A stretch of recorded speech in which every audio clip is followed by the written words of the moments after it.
है उधर। बीजेपी की नई टीम पर बोलना चाह रहे हैं या ये दिमागी नक्सल पर बोलना चाह रहे हैं? बोलिए। वो तय करना मैं आप पे छोड़ देता हूं, क्योंकि मैं अभी भी इस देश की पूरी संपूर्ण डेमोक्रेसी में विश्वास रखता क्या हूं। बात? ऐसा है कि ऊपर पट्टी में लिखा हुआ आ रहा है कि बीजेपी ने बताई पहचान, कौन है दिमागी नक्सल, और आपके यहाँ उपस्थित सज्जन एक के बाद एक बीजेपी के नए पदाधिकारियों की बात करते जा रहे हैं। मुझे नहीं पता ये संयोग है या क्या है। दूसरी बात, अभी ये जो आरएलएम के सज्जन बैठे हुए हैं, इन्होंने कहा कि आप अगर ऐसा ऐसा करते हो तो आप एसेट हो। आप हैं कौन हमें एसेट बताने वाले?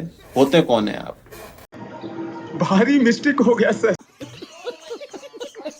और मानक जी, मैं चाहूंगा कि जैसे हमने सबको सुना है वैसे ही हमें भी सुना जाए।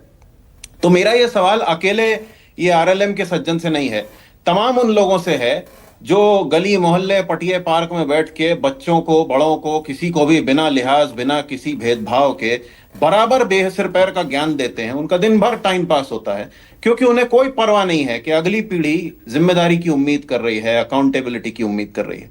उन्हें लगता है कि भाई हमारा समय तो बढ़िया चल रहा है, इसलिए हमें कोई चिंता करने की जरूरत नहीं है। इस समय देश पूछ रहा है कि अरुणाचल का क्या, गृह मंत्री पैलेट गन पर जवाब कब देंगे, प्रधानमंत्री अपनी जिम्मेदारियों पर कब जवाब देंगे। और हम यहां आते हैं तो हमें लगभग एक मोजरेला लेवल का चीजी कॉन्वर्सेशन पहले सुनने को मिलता है, और उसके बाद दो सज्जन यहां बैठे हुए हैं जो पूरे देश को सर्टिफिकेट बांट रहे हैं, कौन नक्सल है कौन नहीं है। अरे अगर आपके झूठ बोलने वालों को झूठ बोलने वाला कोई कहता है तो वो नक्सल हो जाता है? कौन होते हैं आप झूठा सच्चा तय करने वाले? क्या आपको मालूम है देश की अर्थव्यवस्था किस हालत में है? आज इस समय जब हम यहां बात कर रहे हैं, मानक जी के स्टूडियो के बाहर लोगों की क्या हालत है, हमारे आपके घरों के बाहर क्या हालत है, हमारे बच्चों की क्या हालत है।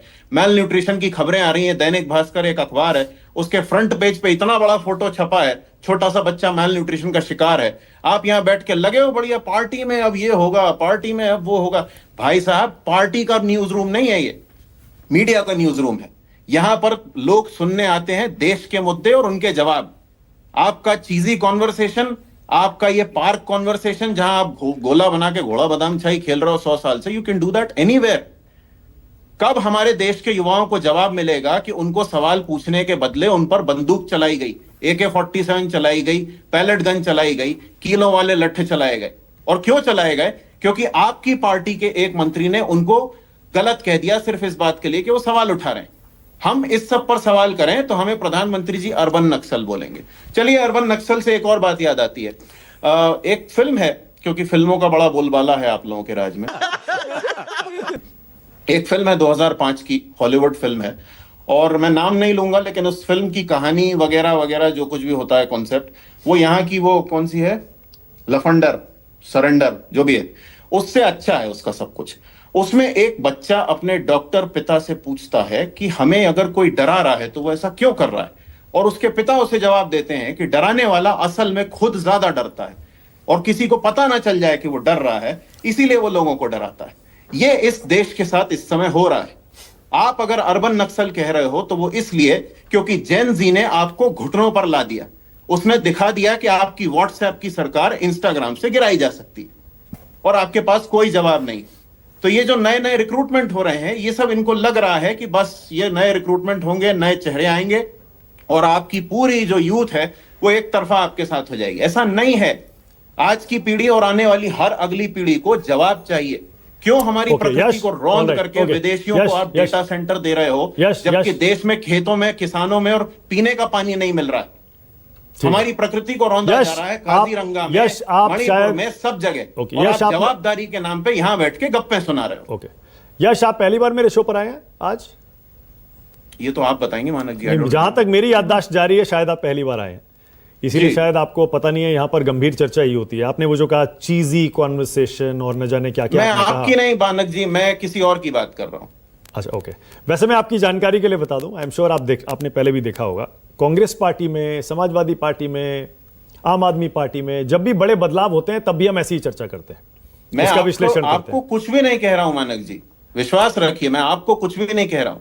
मुझे आपत्ति है इस बात से कि कोई अपनी तमाम जिम्मेदारियों में फेल होने के बावजूद इतनी ऑडेसिटी रखता है कि अगली पीढ़ी को और अपने सामने बैठी एक महिला को भी ये बोल सकता है कि अगर आप ये कर रहे हैं तो आप एसेट हैं, नहीं तो आप प्रॉब्लम है। अरे कौन है आप?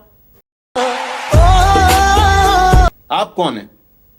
ये सवाल पूछना हम सब की, आपकी, मेरी, मानक जी जिम्मेदारी है, क्योंकि अगली पीढ़ियां जो आज हमारे सामने खड़ी हुई हैं वो आज से 20, 25, 30 साल बाद पूछेंगी हमसे कि जब ये सब हो रहा था और बर्बादी हो रही थी तब आप क्या कर रहे थे।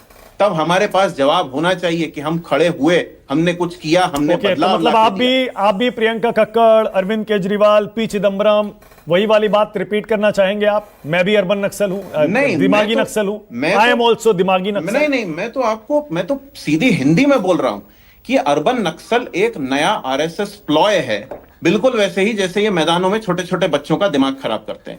ये खुद डरे हुए हैं, इनके पास जेन जी का, जेन अल्फा के तार्किक सवालों का कोई जवाब नहीं। सर मुझे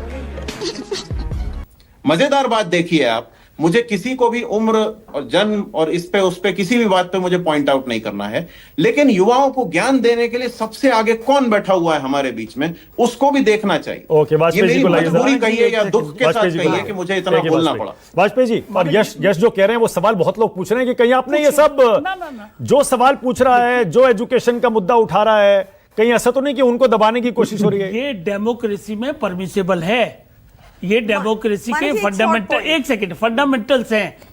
कोई मना नहीं कर रहा, कोई पूछने को मना नहीं कर रहा, कोई समस्याओं से नहीं भाग रहा।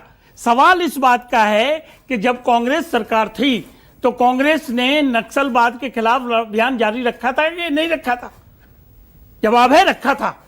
हमने नक्सलवाद को, इस सरकार ने नक्सलवाद को, जो हथियार वाले हैं उनको खत्म किया। और अगर वो माइंडसेट समाज में बैठ के जहर फैलाएगा, मैंने एग्जांपल भी दिया particularly, I am very serious about it. देखिए, इंटरप्रिटेशन आप कुछ भी करिए, लेकिन ये जनरल लोगों के लिए नहीं है ये बात, जो ये इन्होंने बोर्ड लगा लिया या हम और कोई बोर्ड लगा ले। केजरीवाल ने तो आज से 10 साल पहले कहा था, जब रेल भवन पे धरना दे रहे थे, कि मैं अनार्किस्ट हूं, मैं अनार्किस्ट हूं। तो ये लेफ्टिस्ट वाले क्या करते हैं, मार्क्सिस्ट वाले क्या करते हैं, माओवादी क्या करते हैं, ये भी कहते हैं हथियार क्यों उठाते हैं। तो वो आइडियोलॉजी जो है वो डेमोक्रेसी में सर्वाइव नहीं अच्छा, विपक्षी दलों में कितने हैं जो ये दिमागी नक्सल हैं? हम नेम नहीं दे सकते, आइडेंटिफिकेशन नहीं हो सकते। आइडेंटिफिकेशन काम करना इन्वेस्टिगेशन एजेंसी का है कि किसके तार कहां जुड़े अरे हैं। दिमागी नक्सल की बात हो रही है। दिमागी नक्सल उसी को कहते हैं। अगर वो देश के खिलाफ गतिविधियों में शामिल होगा तो वो आदमी आइडेंटिफाई एज ए दिमागी नक्सल किया जाएगा। नहीं, एक सेकंड, और वो किया जाएगा एजेंसीज के द्वारा। हक दिया। क्या गोली Not by मारोगे? the politician. जिसको हाफिज में साहब दिखता है, याकूब मेमन में जुडिशियल किलिंग दिखती है, ओसामा में जी दिखता है, जाकिर नाइक में शांति का मसीहा दिखता है, इशरत जहां में बेटी दिखती है, बुरहान वानी में भटका नौजवान दिखता जो है, सेना मर्जी- अध्यक्ष में सड़क छाप गुंडा दिखता है। उसका तो ये तो सीधा- सारे विपक्षी नेताओं के बयानों को कोट किया जा रहा है। उसमें भी फर्क है। अच्छा, उसका इशरत जहां में बेटी तो अरे नीतीश कुमार ने नहीं, कहा नहीं, था नहीं, कि नहीं। बिहार की बेटी थी, तो मेरी नीतीश बात कुमार दिमागी नक्सल हो गए। वो नहीं, वो कोई किसी मुझसे ने नहीं कहा। सबसे पहले नीतीश कुमार ने कहा था, तो वो लालू जी के साथ थे। मैं फिर तो दोबारा बिहार इसी की बात बेटी को थी, कहता हूं, उससे डिबेट चल रही है। मैं बोलिए। फिर इसी बात को कहता हूं कि प्रधानमंत्री के बयान को गलत तरीके से इंटरप्रिटेशन करके समझाने की कोशिश की जा रही है। अरे झूठ बोल रहा है, ये झूठ बोल रहा है। जो कि कोरी राजनीति। हकीकत यह है कि दिमाग का संतुलन में रहना बहुत जरूरी होता है। ये कौन कह रहा है कि आप नहीं पूछिए सवाल? ये कौन कह रहा है कि आप प्रोटेस्ट मत करिए? ये कौन कह रहा है कि आप समस्याएं मत उठाइए? ये तो डेमोक्रेसी है। हमारे में तेरे बाप को मत सिखा। तो वहां राजस्थान में स्कूलों में वीडियोग्राफी और आउटसाइडर्स की एंट्री क्यों बैन कर दी? किसने बैन कर दी? वहां के अगर- शिक्षा विभाग ने कर दी, सरकार आप ने वो- कर दी। देखिए, एक सेकंड, अगर सरकार इस तरह के काम करती है तो उसके पीछे उनके पास क्या इनपुट है, क्या रिपोर्ट है, वो सरकार जवाब देगी। वो हम जवाब क्या? हम तो एक कॉमन बात ये कर रहे हैं कि दिमागी नक्सल से कहने का क्या मतलब है। सबोटाज करेंगे, देखिए प्लीज, कॉन्स्पिरेसी करिए और सबोटाज करिए, तो वो दैट इज दिमागी नक्सल। एक Please, short point ले इसको- लीजिए ये it's a matter of interpretation. अच्छा, बोलिए आप, जल्दी से। देखिए, ऐसा है ना सर कि हमने बहुत बार देखा है कि किस तरह की डिवाइसिव राजनीति और मेंटालिटी हमारे प्रधानमंत्री की है। वो अगर कश्मीर जाते हैं वहां लोगों को आतंकवादी बुलाते हैं, पंजाब जाते हैं वहां खालिस्तानी बुलाते हैं, वो केरला जाते हैं तो सोमालियन बुलाते हैं वहां के लोगों को। किस तरह से उन्होंने हमेशा ये विभाजन वाली राजनीति की है, और आज जो भी उनसे सवाल पूछ रहा है तो उनको ये लेबल देने की कोशिश कर रहे हैं और कुछ नहीं कर रहे। जैसे अगर मैं एकदम कह दूं 56 इंच का छोटा बंदर, आप तुरंत समझ जाएंगे मैं किसकी बात कर रही हूं। वैसे ही ये है, जैसे कोई क्वेश्चन कर ले, अरविंद केजरीवाल ने भी नहीं, हमेशा- ऐसे मत बोलिए। मैंने जैसे अरविंद फिर वो कुछ केजरीवाल जी बोलेंगे, ने फिर- अरविंद केजरीवाल जी ने तब भी ये कहा था जो आपने मिस इंटरप्रेट करके तोड़ नहीं, मरोड़ के पेश anarchist किया, वाला था। आज भी ये कहा कि हाँ मैं हूं, तब भी क्योंकि मैं anarchist कहा व्यवस्था पे प्रश्न करता हूं, क्योंकि मैं इम्पेशेंट हूं, क्योंकि 80 साल हो गए अभी तक हमारे स्कूल हॉस्पिटल ठीक नहीं हुए। ये हमें चेंज करना है। कितना बात हमें और जल्दी wait से करना जवाब दीजिए, फिर मैं जा रहा हूं मानक फराज जी, किदवई आ रहा हूं। मानक जी, ये डिबेट बड़ी गहरी है और ये डिबेट अब सुप्रीम कोर्ट में भी जाएगी और कॉन्स्टिट्यूशनल बेंच के सामने भी जाएगी कि नक्सलवाद होना चाहिए डेमोक्रेसी में कि नहीं होना चाहिए, नंबर 1। और जब नक्सलवाद आएगा, हाँ, प्रधानमंत्री जी ने 2 कैटेगराइज कर दिए, एक जंगल वाले और एक अर्बन नक्सल वाले। तो अर्बन नक्सल का मतलब सिंपल, बार बार मैं ये समझ रहा हूं कि वो वही है जो सवाटोज करने की सारे कोशिश- देश के लोग हैं ना, मेरा क्यों सिर्फ डिवाइड यहीं करना तक है? मैं लिमिटेड हूं, इससे आगे नहीं हूं। जो देश के खिलाफ चला जाए, देश के खिलाफ गतिविधियों में डायरेक्टली और इनडायरेक्टली शामिल होगा। शामिल नहीं होगा, उसको सपोर्ट करेगा, इनडायरेक्ट दिमाग से सपोर्ट करेगा। इनडायरेक्टली का यही मतलब होगा, डायरेक्ट क्राइम नहीं दिमाग करेगा। में कहां घुस के देखो। मानक जी, हाँ, कोई इसे वो क्वेश्चन हमारे कर ले काम या नहीं उसको है। लेबल करते वो हैं। एक थॉट है, लेकिन ये आइडेंटिफिकेशन का काम एजेंसीज करेंगे। हम एजेंसी लोग नहीं को- करेंगे। एजेंसी चले को आप गए। पुलिस स्टेट बना देंगे कि आप पकड़ो सबको, और ये कैसे दिमागी होगा? नक्सल नहीं, है। नहीं, और नहीं, क्या वो रूल परमिट करेगा तो पकड़ा जाएगा। रूल का परमिट करेगा? रूल आप बना दोगे? नहीं, विनोद जी, आप देखो, इस जितने लोग आरोप में पकड़े गए उस बाद में छूट जाते हैं कोर्ट से आकर विनोद जी, के, वो लेकिन तो जो तय है। साल 2 साल 4 साल 10 साल जो जेल में अब आप रहते इससे हैं उसका आगे कौन भुगतान कहिए। करेगा? अब आप इससे आगे कहिए, क्योंकि छूट जाते हैं तो ये कोर्ट सिस्टम नहीं होना चाहिए, तो नक्सलवाद में आ जाओगे। नहीं, ये हाँ, नहीं, तो ये नहीं ये कहेंगे। मैं कहां कह रहा हूं? ये नहीं मैं कहेंगे। कह रहा हूं कि yes, yes। बिना सबूत तो के लोग आप पकड़े, कहिए। एक मिनट, जो अरविंद केजरीवाल बिना जी का सबूत के discharge पकड़े हुआ। जाते हैं, और उसके बाद जो है जब कोर्ट से छूटते हैं तब तक उनकी जिंदगी के 4 साल 5 साल 10 That's साल very correct। बर्बाद हो चुके तो होते हैं। उसके लिए law इसके बनना- जिम्मेदार कौन है भाई? ये बड़ी अच्छी बात कही आप। कि आप ये कहोगे कि लॉ बनना चाहिए, और लॉ बना हुआ है। आपको मालूम है कि मैलिशियस प्रोसिक्यूशन होगा तो उसको में डैमेजेस मिलेंगे, सर, compensation इन्वेस्टिगेशन मिलेगा। गलत हो आप- तो ऑटोमेटिकली लॉ चेंज कर दीजिए कि जिसने गलत इन्वेस्टिगेशन की वो जेल में जाएगा। That's very right। हाँ, ये Law कीजिए लाइए ना, ना। मलिशियस प्रोसिक्यूशन कौन लाया भाई? सरकार आपकी है? Yes, ये वाजपेयी सरकार जी, लाएगी। वाजपेयी जी, ठीक है, ओके। आपने कहा दिमागी तौर पर भी जो इसको समर्थन देता है वो नक्सली होता है और वो ठीक नहीं है। कोलकाता, बांकुरा में जो हुआ बंगाल में, वहां पर सीजेपी के कार्यकर्ता के पिता की हत्या कर दी गई। It's a crime, it's a crime, नहीं, ये भी तो वही है ना। It's a crime. I don't know क्या उसके फैक्ट्स हैं, आई डोंट नो। स्कूल गए थे वो, स्कूल किसी का दिखाने। भी मर्डर करना, किसी भी की हत्या करना, ये कानून सीजेपी हमारा- कार्यकर्ता के पिता की हत्या की गई। मैं कह रहा हूं कोई हो, वो तो क्राइम अब्दुल हफीज उनका नाम है। आज सीजेपी के क्राइम की पनिशमेंट आशुतोष रांका वहां गए हुए हैं। हमने बाकायदा। तो इसको भी कंडेम किया था जो अंडे मारे जा रहे हैं वहां, हमने इसको भी कंडेम किया कि भाई जो वहां की पुलिस है ये उसका काम है, मिड डे कल मील को में वो हिदायत है, देने का। कल को दूसरा आएगा तब क्या होगा। तो ये प्रथा नहीं चलनी चाहिए, practice should not be there.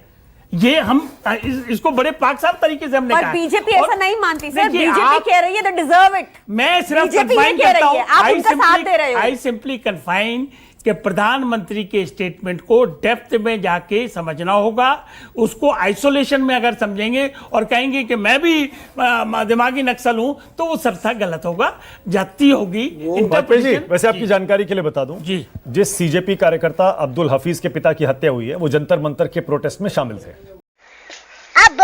वो कंडेम, बिल्कुल कंडेम। अगर नहीं, आप जो कह रहे हैं ना वो दिमागी नक्सली वाली जो नहीं, उससे सोच connect- है, ना, उससे कनेक्ट नहीं करेंगे। नहीं कर सकते? नहीं कर सकते प्लीज नहीं। वो पर्टिकुलर क्राइम होगा।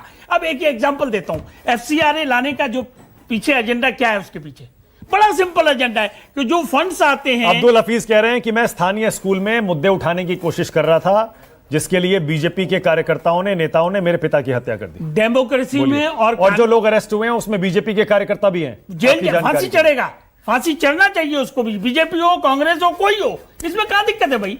रूल ऑफ द ये लॉ। कौन सी सोच है वाजपेयी? नहीं, ये सोच तो ये कौन सा नक्सल है? अगर क्राइम करोगे, ये दिमाग के तौर पर नहीं, क्या है? ये क्राइम अगर इस तरीके से करोगे और अगर आप चुन चुन के नेताओं को मारोगे पर्टिकुलर की, तो ये इसी में आ जाएगा। आएगा ना? आएगा ना? बिल्कुल आएगा आएगा ना? अगर आप ठीक है। चुन चुन के मारोगे। मैं देखो पक्षपात नहीं करता हूं, ठीक है, मैं अपनी बात ओके। फराज साफ किदवई, तरीके से फराज रखता हूं। किदवई, कहते जो दिमागी लंपट उनके क्या करेंगे? लंपट अलग वर्ड दिमागी है। लुम्पन भी तो होते हैं। लंपट अलग है। नहीं, दिमागी नक्सल है, दिमागी लुम्पन भी होंगे अरे लोग ना, जिनके दिमाग में ओके। फराज किदवई, तमाम तरह की खुराफात होती है, गालियां, अपमान करना, लोगों को बेइज्जत करना, वो भी तो लंपट उनके गिरी लिए है भी ना। कानून है। तो उनके लिए भी फराज